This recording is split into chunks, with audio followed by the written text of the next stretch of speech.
No, it's not a mirage. This is Yorkshire, and this vision in pink is carrying me and the Big Red Book to a very special star of one of our most popular TV shows, Last of the Summer Wine.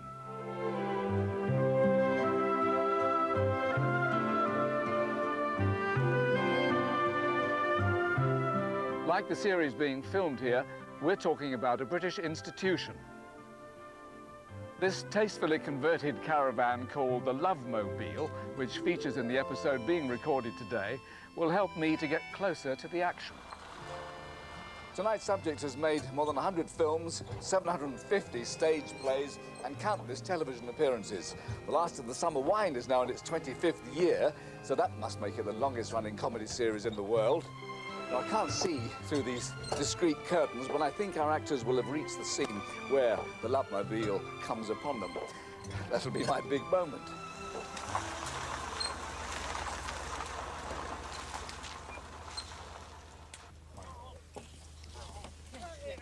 Whoa! Gosh, it gets very lonely in that Lovemobile, doesn't it? I must say. Hello, folks, and lovely, famous faces. Good morning. Haven't got much of the summer sunshine, but I've got a little glass of summer wine that I intend to hand out to somebody because I've come all this way to say good morning, everybody. Dame Thora Hird today. This is your life. No, is it really? Is it yes, really? It really is.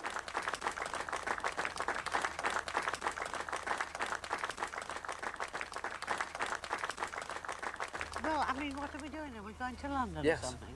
Yes, we're going to London to do it. Is it all right? Yes.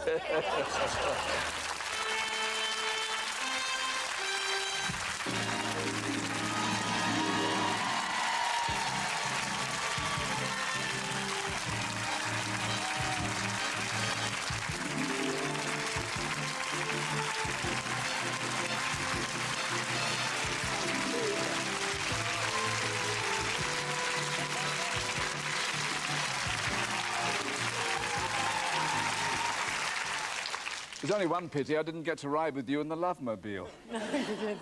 Another time. All right. Well, here ahead of us, a loving deputation of friends from all corners of your busy life as performer, charity worker and mum. Led, of course, by your daughter, Jeanette Scott, and her husband, William Rademakers, foreign correspondent for Time magazine. Jeanette was, as you were yourself, a child star. In your glittering career, you've been loved by your fans, admired by your peers, and honoured by your queen. Not bad for the little girl who used to scrub the family home's front step. Now, Jan, you know Thora best, and you know also what an achievement it is for her still to be working. It is, apart from having very bad arthritis for many years. Since 1982, she's had 4 hip replacements, a heart bypass, and I suppose the worst thing for her to get over was the passing of my darling dad, Scotty, in 1994. But thank goodness she had her work to go back to and to help her cope. She's got a little plaque above her bed that says, don't stop doing things because you're getting old, because you get old because you stop doing things.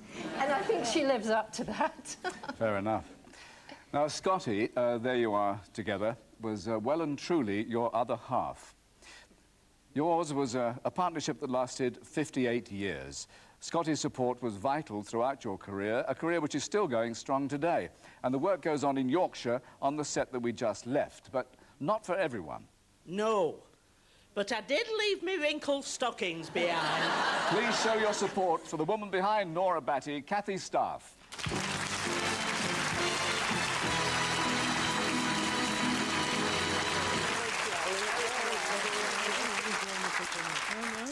Kathy, you two share a caravan, not the Lovemobile, of course. Oh, we do. 3 of us, actually. Yeah. Jane Freeman, Thora and myself. And it's the smallest caravan you can imagine, and it's got the smallest toilet. And I can't get in the toilet with my padding on. Occasionally they've tried to get me in, but it's no good. I can't make it. But Thora keeps us entertained all the time when we're waiting long hours, very often. She keeps us entertained with wonderful stories. But it's not all wonderful stories. Sometimes she does have pain in her legs, and she'll say, oh, dear God, the pain's so bad. And then she suddenly brightens and says, But there are a lot of people with no legs that'd like my legs. And I think that's a wonderful way of looking at it. God bless you. And God Thank you, bless Kathy. Kath.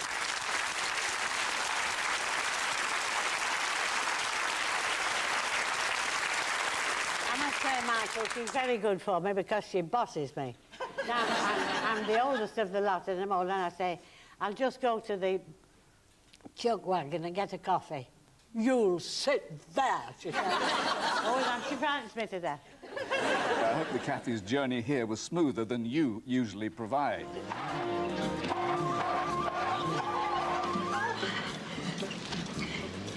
Mother, you can't change gear with the handbrake. The handbrake. Didn't used to be the handbrake. Oh, she's your father. He will keep changing things.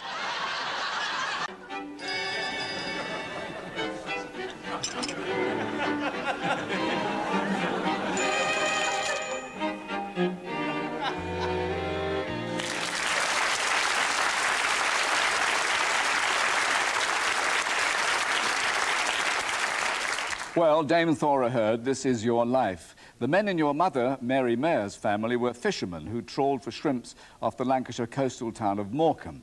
Your mother had a fine mezzo-soprano voice and met your father, James Henry Hird, in a touring company. He'd run away from home at the age of 15 to join a minstrel show and settled in Morecambe as stage manager of the Royalty Theatre.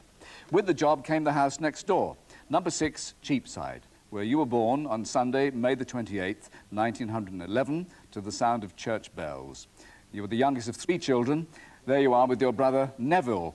Years later, he'd write a successful farce for you to star in. But your stage debut came at the Royalty next door when you were only 8 weeks old. How did that come about? Well, my mother was playing in a play, and my mother had been done wrong by the squire's son, and it needed a baby, and my father was well ahead of his time in the theatre, so he wouldn't have a bundle of rags wrapped in a shawl, you see. And he said, take her on. And on I went. I slept all through it, but apparently I was very good. So the audience didn't sleep, it was just you, right.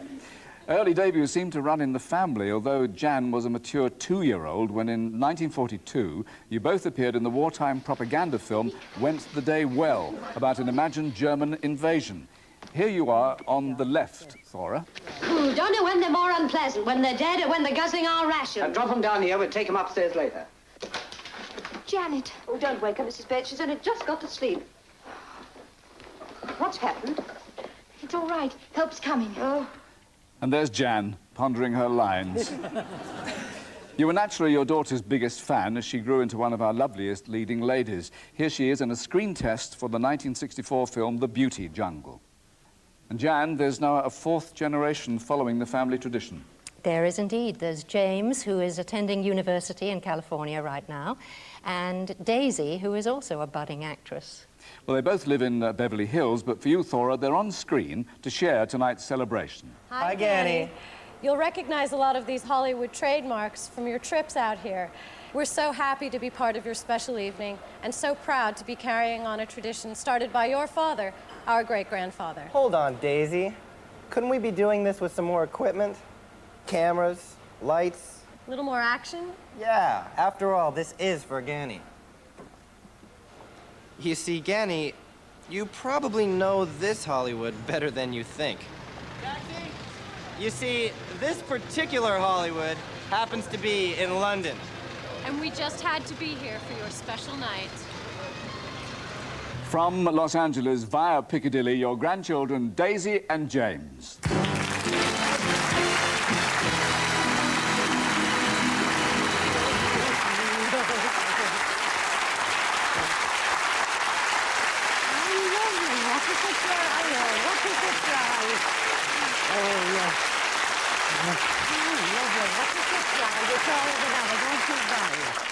What a surprise.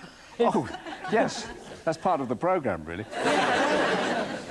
Now, your childhood, Thora, was worlds apart from that of Daisy and James. Your bedroom was above part of the royalty stage. You'd lie awake listening as lines from play after play wafted into your room. True. The empty stage and the prop room were your playground, and you loved to perform, dressing up in the theatre costumes to act out your dream roles. At Morecambe Preparatory School, the would-be actress was quick to show off another talent. Thora, you were a great walloper. And a wonderful warbler, too. From those school days 75 years ago, Harry Marshall and Archie Collis.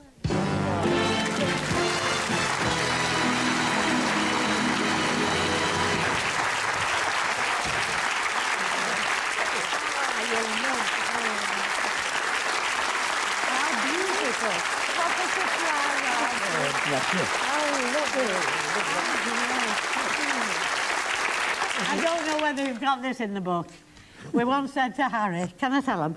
We once said to Harry, his parents were in Huddersfield, where we work now, and we said, come and have some supper, Harry. And he stayed 10 months. Didn't you remember? How lovely to see you. Well, he's come to say thanks for that. Also, Harry, what is a walloper? What's a walloper? Tap dancer. Tap dancer. Tap dancing, that was your time. But at the school dancing class, Harry asked me for Lancers, which was the supper dance, you know, when we were kids. And one year he asked Ada Lob, 6 letters, A-D-A-L-O-B.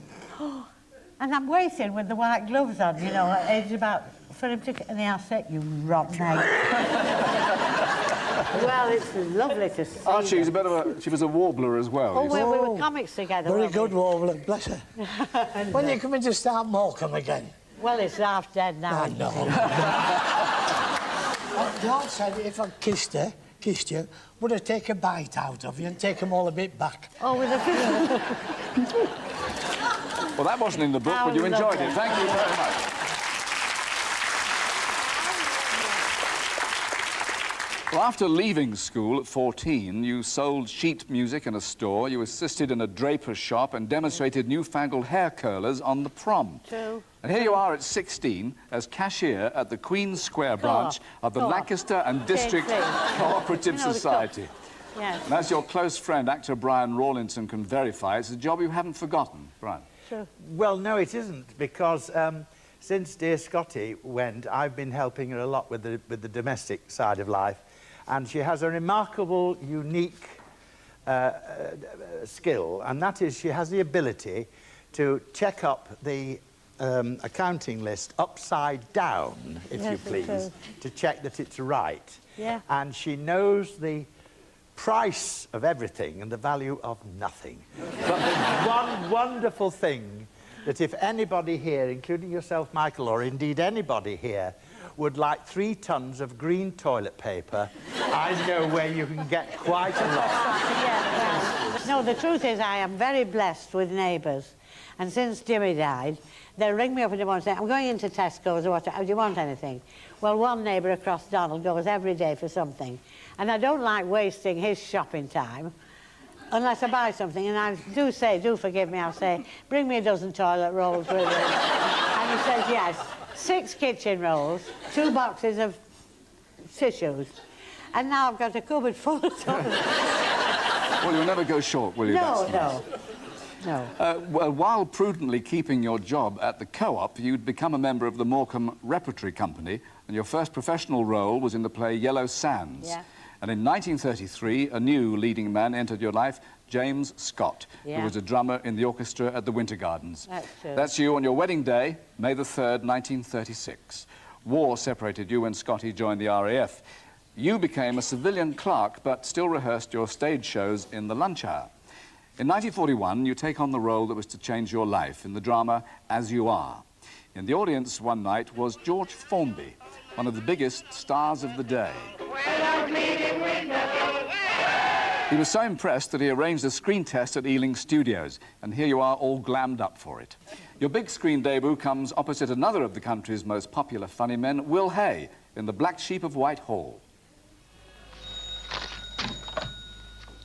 Begin the conversation. What? Okay, we'll cut the silly thing off. Who cares? Morning, Joyce. Morning. 1st of May. Spring is here. The cuckoo's singing. Yeah, I heard you. Oh, did you? Nice bunch of mail this morning. 14, all bills. Yeah. Bills? Listen, don't bother me with routine matters like bills. I pay you to attend to those. Yeah, you mean you owe me? I say, what are these doing here? How many times have I told you not to eat sweets in the office? What are they, liquors, all sorts? Oh, good. I see, today's Tuesday, isn't it? Well, we better set the papers for the pupils. You mean the paper for the pupil? And he hasn't paid yet, has he? No, but he signed the agreement, hasn't he? Well, go and get your book. Let me see now, Mr. Jessup. Oh, yes, lesson 2. Go to the library and get our standard work on mathematics, will you? Volume 2, advanced, our latest edition. Come on, don't be all day. That was your entire performance? It was a very small part, but very important, because I got a contract at Ealing Studios, £10 a week if I didn't work, £10 a day if I did, which meant they always put you in something so you earned the 10 quid. Quite. You understand? And I didn't stop from then. Those were the days. Well, a young film fan who watched that performance at the Royal Cinema Mexborough later found fame himself and became your friend. And eventually, Thora, we do actually get to appear together. The boy from the stalls is Keith Barron. Barron.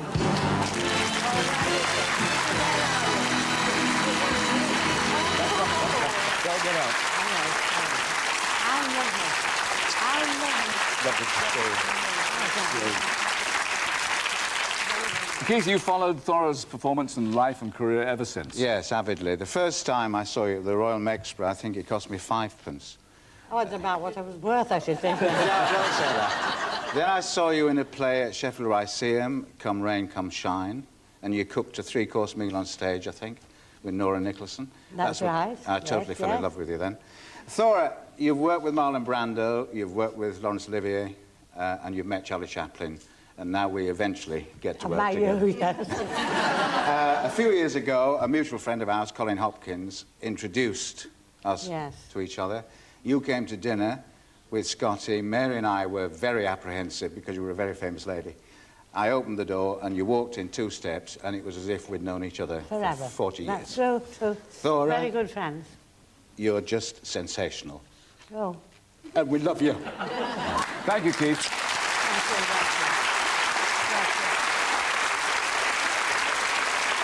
Thora, 1948 sees a landmark performance for you in the West End show Flowers for the Living. It wins you a new film contract with J. Arthur Rank. And through the 40s and 50s, you become one of the British cinema's most familiar faces.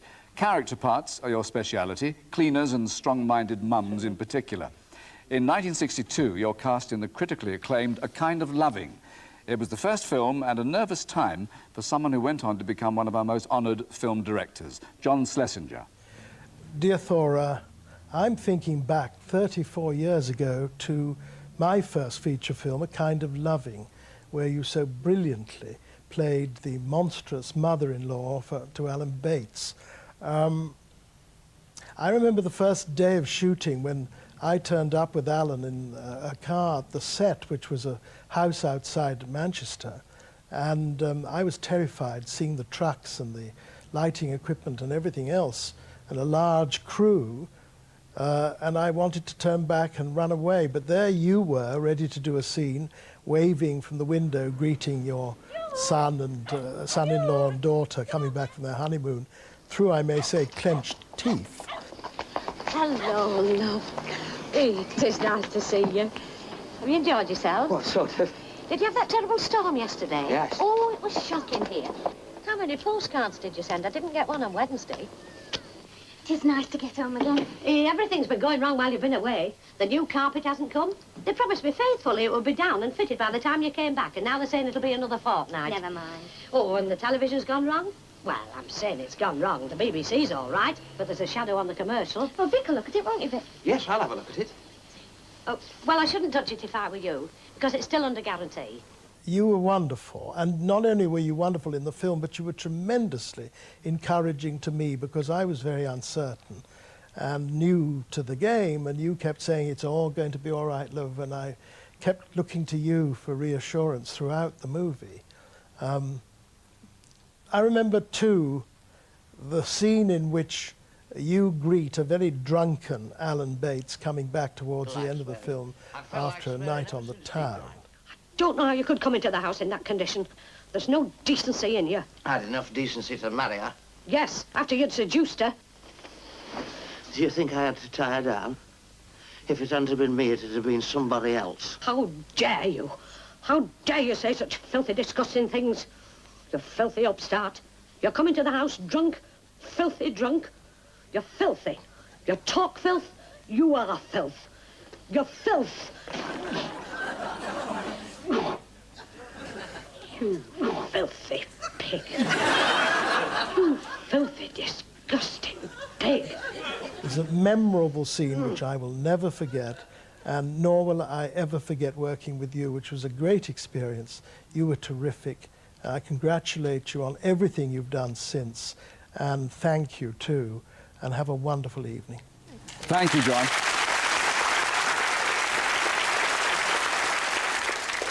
More films, more West End runs and summer seasons followed. Then television. You're the voice in a rather appropriate bread commercial. I'm the mother in Mother's Pride, you know. Yes, they named it after me. You enjoy another slice of success with the title role of a counsellor in The First Lady, and with Freddie Frinton, the hit sitcom Meet the Wife. Come on, you don't know what you've been missing all your life. You don't... Here, take your shoes off when you're getting on their bed. They're clean. I wiped them on their carpet. Well, take them off and before you come to bed. You're not at home now, you know.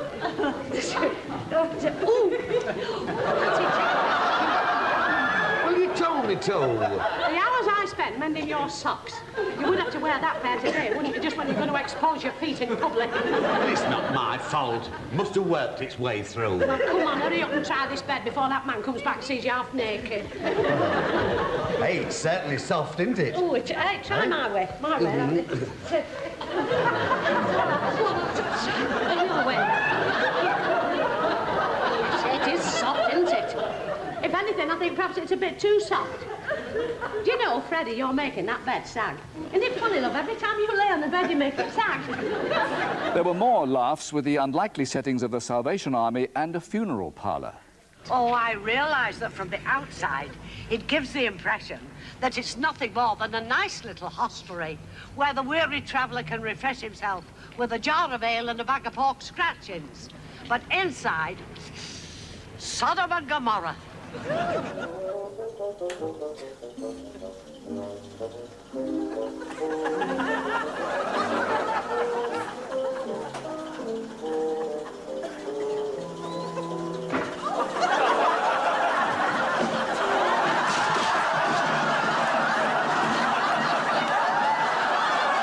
In Loving Memory, Christopher Beanie, and from Hallelujah, Patsy Rowlands.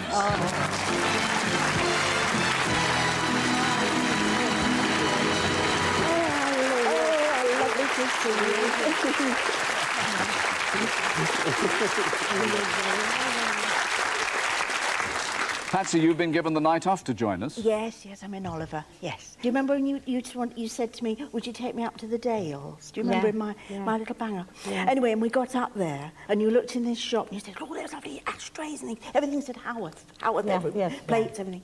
And I said, yeah, lovely. And suddenly we looked in that window, and there were all these people around you, and not one, they all wanted your autograph. And you said, go in there, Patsy. You grabbed mine and said, go in there, get the ashtray, and I'll see you later. I said, OK. And there were hundreds of ashtrays saying Haworth, but I got you the right one in the end. Chris, you remember a time when the crowds didn't turn up. Oh, yeah, there are so many things to remember. Thora, do you remember the time that we were filming in the middle of the moors and they broke us for lunch? Yes. And I said, we'll take the hearse and we'll meet them in the restaurant. I know what you're going to say. Well, we got in the funeral, in the hearse, in all our funeral gear, complete with a coffin, which didn't have anyone in it, of course. And we went to the restaurant, we drew up outside. Which was rather posh, wasn't it? A very posh one. And we drew up outside, parked, went in, and we ordered our meal and sat down, and a little while later, the owner came over to us. Do you remember this? Yes, I did. He said, "Oh, excuse me, would you mind moving the hearse? It's putting off all the customers." I love you very much indeed. I love you both very much. Very well much. deserved tonight, God. Thank you. Thank you.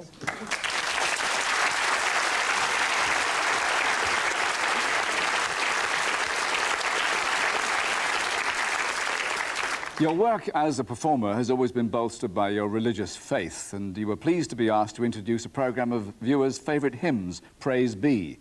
And just before we play your chosen hymn, I want to show you something.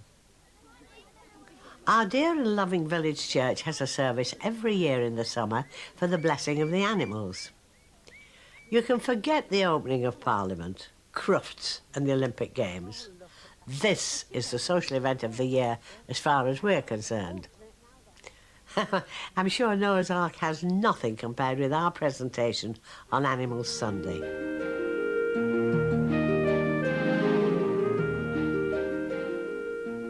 You worked closely on that series with director Valletta Stalabras and producer Liz Barr for 17 years. Competing for viewers was someone who shared the country's most famous stage with you 20 years before. He's abroad on distant highways tonight, but he talks to you now. Sir Harry Sitcom. Hello, Thora. Remember the summer of 1966 when World Cup soccer was on TV and we were together at the Palladium and you used to come on in the second half and go around the stage in a donkey cart? Well, because business wasn't very good, Leslie Martinell, who was in charge of the theatre then, came out to me and said he'd like to get rid of the donkey, but I refused. And then one day he came into my dressing room and said, Harry, that donkey's making more money than I am. And then, of course, Highway. I was doing Highway, you were on the opposite channel doing Songs of Praise, and every time we were on location and a plane went overhead or a bus passed, we said, Thora's up there, or Thora's driving that bus. But we didn't really mind, because we love you anyway. Have a great time tonight. God bless you. Thanks, Harry.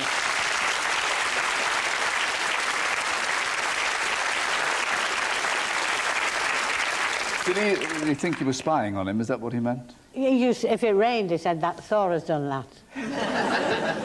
But I was at the Palladium, when we won the football match, 66. Oh, yes. With him. And being on the stage with that one's not funny, I suppose. Not funny. Yes, well, it is funny. To us. Well, Praise Be brings you thousands of letters a week, but it's while you're working on the TV family saga Flesh and Blood in 1980 that you receive one of your most interesting pieces of correspondence. The Colonel requests your pleasure for a military two-step. He played your grandson in Flesh and Blood, now star of Outside Edge, Michael Jayston. I'll shoot him.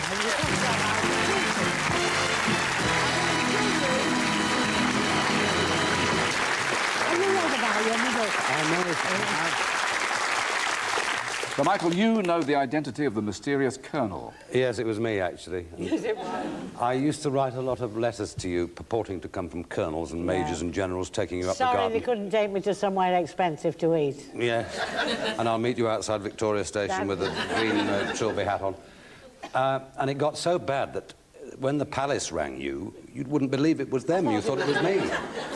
However, my machinations didn't stop you getting a damehood, and I'd just like to say about that time on Flesh and Blood that we took the work seriously, but I've never laughed so much in my life. You're a very, very funny woman, and I think if there were more people like you, we wouldn't need Christmas. Oh, I see. Oh, thank you. Thank you. Well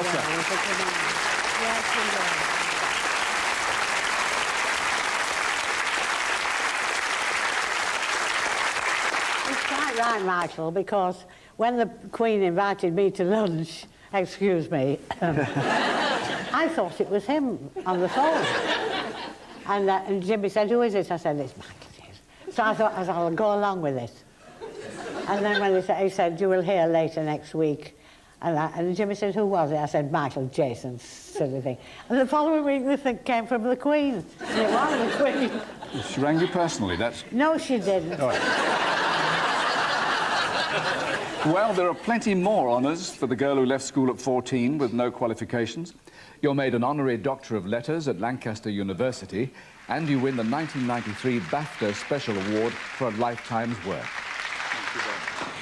Your Royal Highness, my lords, ladies and gentlemen, just a couple of things. You see, normally, I've got one of these. That's swank, isn't it?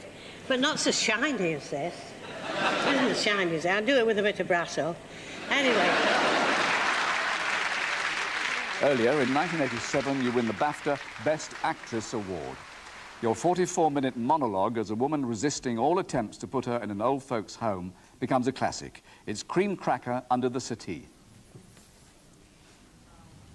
I'm going to save that cream cracker. And I'm going to show it to her next time she starts on at me about Stafford House. I'll say, don't Stafford House me, lady. This cream cracker was under the settee, and I've only got to send this cream cracker to the Director of Social Services, and you will be on the carpet, same as this cream cracker.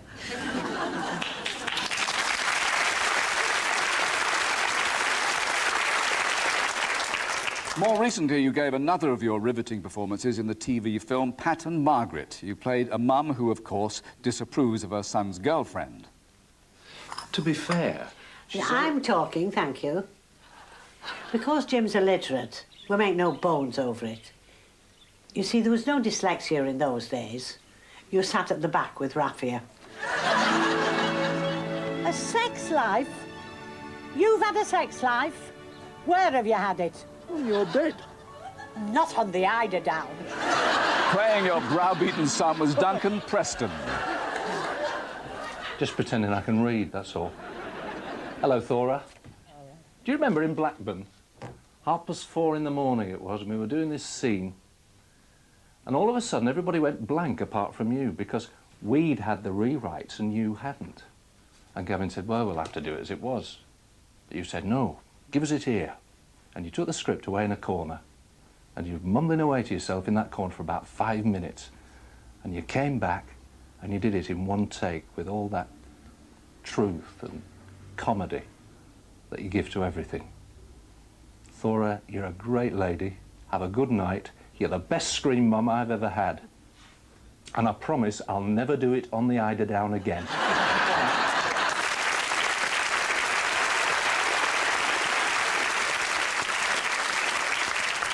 Sharing that eider down was the film's writer. Thora, I think you should have won an award just for what you did with that feather duster. Can't wait. Victoria Wood.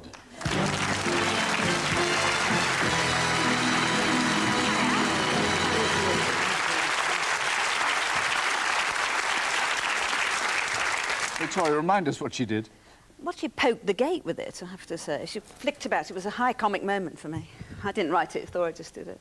But it was really a thrill for me because it's so hard to get to work with Thora. You have to snatch her in between Alan Bennett and Last of the Summer Wine, and we just managed to nip in with Pat and Margaret. And Thora did point out, we were all in the makeup caravan, she did point out she was the only girl there with her own colour of hair. She was the only person who didn't have that. Which, considering everybody else was about 40 years younger, was a bit embarrassing for us. But the thing about Thora, she might be a dame, but really she's just one of the girls. True. Thank you, Victoria. Thank you. Thank you.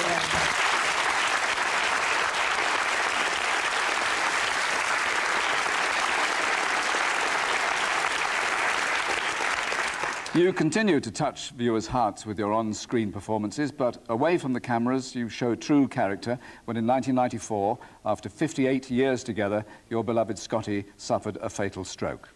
You were determined to carry on, supported by your family and close friends, including Bill and Joan Price and Cynthia and John Tudor. John, Thora showed similar spirit last year. Yeah, Thora was in hospital several times, but the last time she had this hip operation and it was extremely difficult for her, and she wondered if it was ever going to work out right. And Cynthia and I went to hospital, as we did often, and I said to Thora, it's my turn to say prayers. She said, no, I'm going to say the prayers this time. And her prayer was unforgettable. She said, Lord, let me live that I can do some little things for people. Thank the Lord she's recovered so well, and she does lots of bigger things for so many people. We do admire you very much, Dame Thora. I love you. Thank you. Thank you.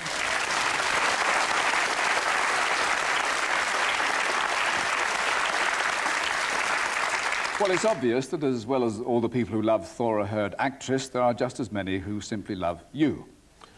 You're certainly my cup of tea. I just hope the crockery was to your taste. Your good friend, the Archbishop of York, the Most Reverend David Hope.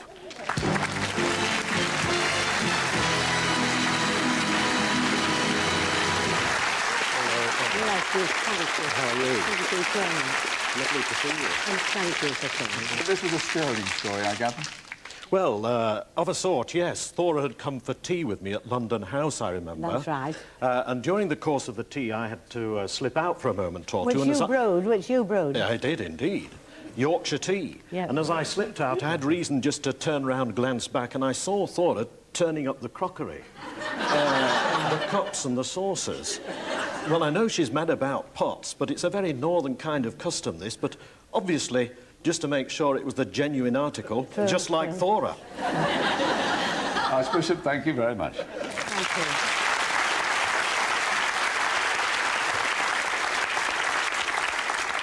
And to bring the ring of truth to the Salvation Army series Hallelujah, a real Salvationist was drafted in as advisor. He became a close friend. He's since been promoted and now serves in Russia. You've stayed in touch by letter. Yeah. But tonight you can forget about the stamp, because I'm here to say Bolshoi Spasiba, Thora. To translate, from Moscow, Major Rob Garrod.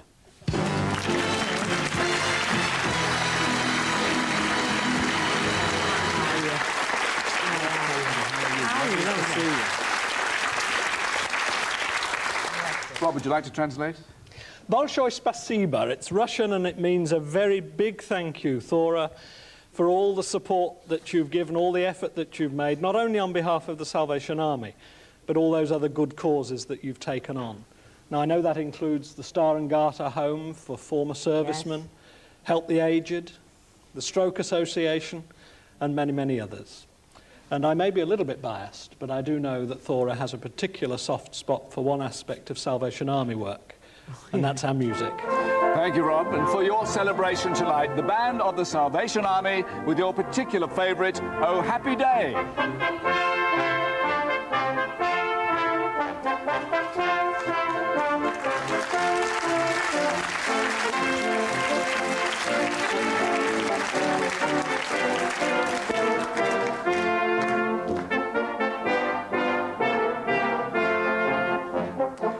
Dame Thora Hird, this is your life.